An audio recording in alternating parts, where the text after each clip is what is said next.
আর ঘরে বিরিয়ানি। বিরিয়ানিটা হবে আমার ঘরের চাল, কোনো বিরিয়ানির চাল বলে নেই।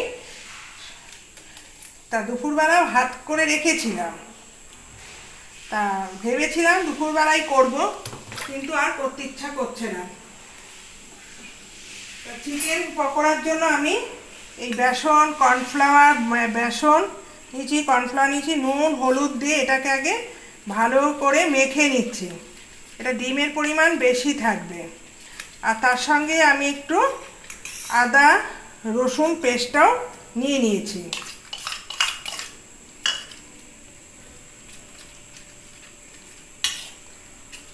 আজকে অস্বাভাবিক গরম, পুজোর বাজার করার জন্য মানুষ ছুটে বেড়াচ্ছে কলকাতা বাজার। না, এবার সব বিদেশি পোশাক পরবো।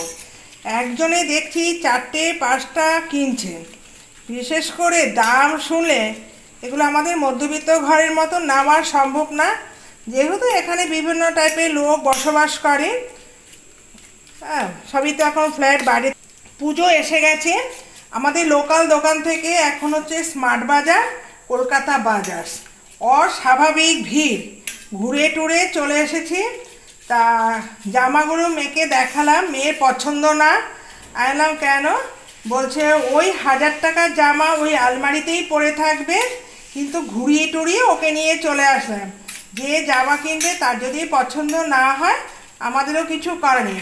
এরকম প্রায় 5-6টা দোকান ঘুরলাম, কোনো দোকানেই তার পছন্দ হচ্ছে না। মা এই জামাগুলো তো আমি গত বছর দেখেছি, তার আগে বছর দেখেছি, আবার কিনবো? দেখ, তোর যদি পছন্দ হলে কিনবি, না হলে।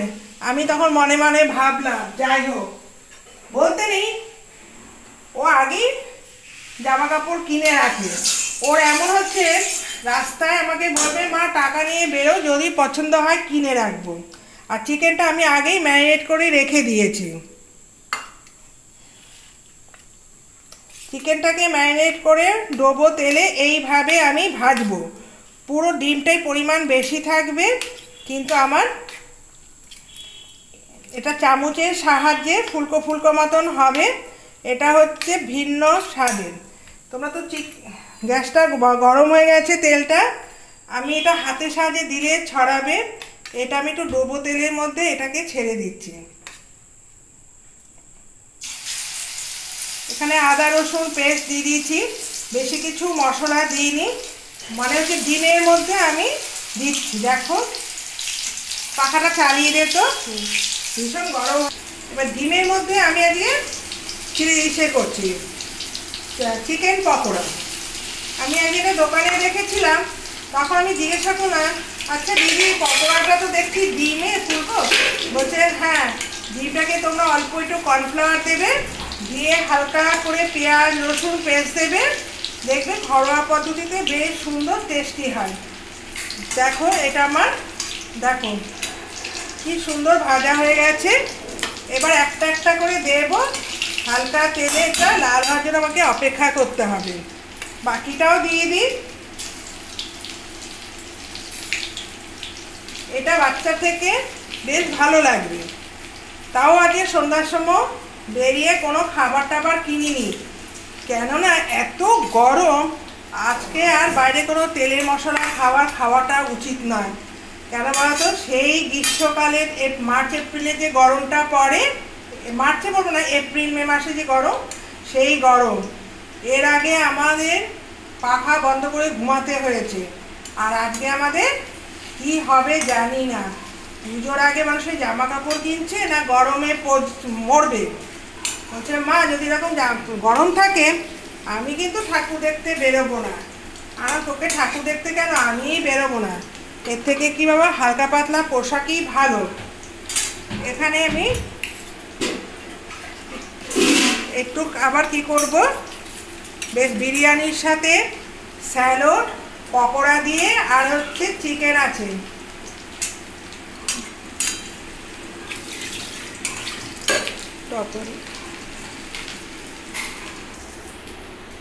এবার এখানে আমি ঘিটা বসিয়ে দিয়েছি। দেখো, ঘিটা দেওয়ার মধ্যেই এখানে যেহেতু পেঁয়াজ এই চিকেনের মধ্যে দেওয়া আছে, আমি চিকেনের ভেজটা করিনি। আর এখানে আমি বিরিয়ানির গুঁড়ো মশলা কিনতে পাওয়া যায়, আর ঘরেও একটু গোটা মশলা গুঁড়ো আছে। বুঝতেই পারছো কবেই সে বিরিয়ানি মশলাটা আনা হয়েছে, আজ করব কাল করবো করে আর হয়েই উঠছে না। আজকে ঠিক করেছি তোকে বিরিয়ানি খাওয়াবো, আর দোকানে না, বাড়ি বানানো।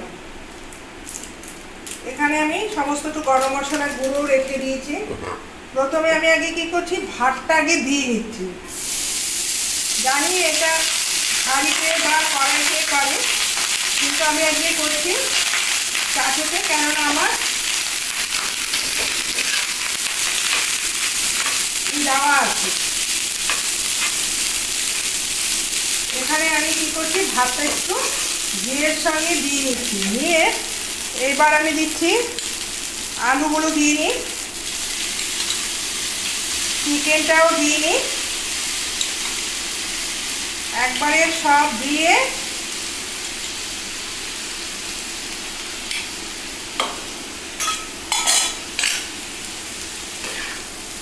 এটার সঙ্গে মিশিয়ে দিচ্ছি। ঘরোয়া পদ্ধতি বিরিয়ানিটা সুন্দর টেস্টি টেস্টি হয়ে যায়। এটা এখন ঘরে আমার কোনো বিরিয়ানি চাল নয়। এবার বাকি বিরিয়ানিটা এবার এখানে আমি মশলাটা দিয়ে নিই। একটু দেখো একটু ওপরে ছড়িয়ে দিচ্ছি।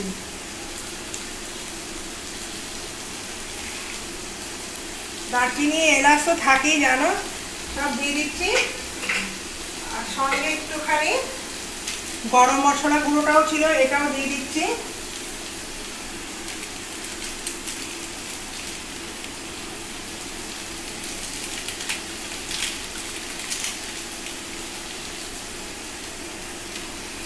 আর এর মধ্যে গোলাপ জল, আগে গোলাপ জল কেওড়া জলটাও দিয়ে নিই। আর দিচ্ছি 1 চামচ কেওড়া জল।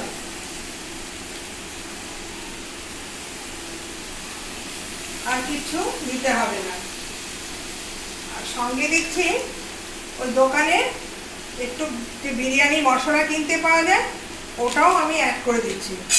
এবার আমার এটা হয়েও গেছে, প্রত্যেকটা মিশানো হয়ে গেল। এইবার আমি বাকি ভাতটা এটার মধ্যে দিয়ে দিচ্ছি।